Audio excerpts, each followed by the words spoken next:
I met Kevin on the first day of Framingham State College. We were married for 22 years. He was a very strong person. He was a natural leader.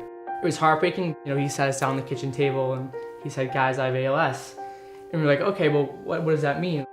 The thing about ALS that's different about any other disease is no two cases are the same. His progressed fast. It was very hard. Everything was about taking care of him, like getting him up, getting him dressed, getting him to the shower. Basically, our whole day was just taking care of him. We're not nurses. We didn't know how to do any of this stuff. So when we had to do the transition from putting him to bed, it was really hard for me especially. We were able to have our dad at home because of the help of NVNA in the hospice. The staff of the NVNA basically became part of our family. It was so great because they were able to do a lot of things that we weren't able to do.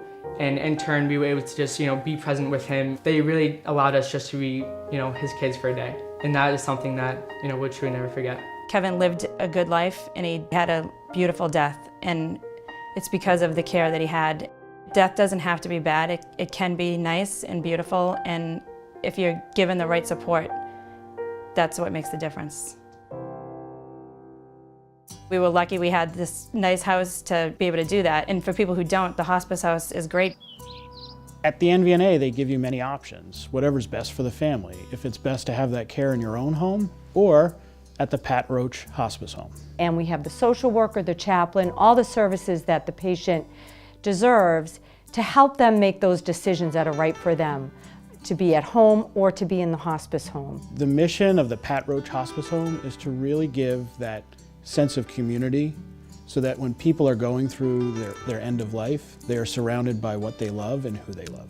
When faced with hospice options, my mother's condition would not have allowed us to do that at home. Coming here to the Pat Roche House was such a wonderful experience. I can't say enough good things about the people, both NVNA and the Pat Roche House.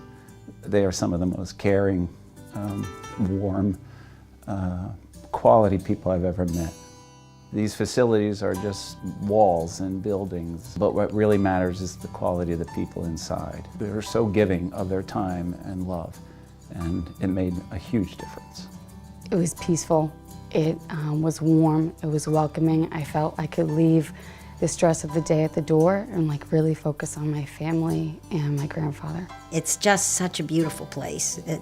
I can't think of a better place for families to come when they're in this terrible, tragic time of their lives. The breaks in the garden really just refreshed me, renewed me, gave me the strength to go back in and be what I needed to be for him and for my family. Downstairs is a lovely dining room for our families, and even though we were going through this sad experience, there was also a lot of joy there because we were together. And that was made possible because of the Pat Roche House. The Pat Roche Hospice House is the only hospice residence on the South Shore. And we can't forget the heritage of the Pat Roche Hospice Home. It really started with the Campus of Caring and the support and the generosity of so many individuals, including the Tedeschi and the Roche families. Philanthropy is essential at the Pat Roche Hospice House. We can't really facilitate the services that are provided without your help and support. I support the Pat Roche House because I feel like it's a necessary thing to have in the community. I would encourage all of you, as I have, to support the house, NVNA. The work they do is really precious because you're talking about your loved ones and people you care the most about. I felt it the minute I walked through the door. I felt connected, I felt cared for, I felt there's love here.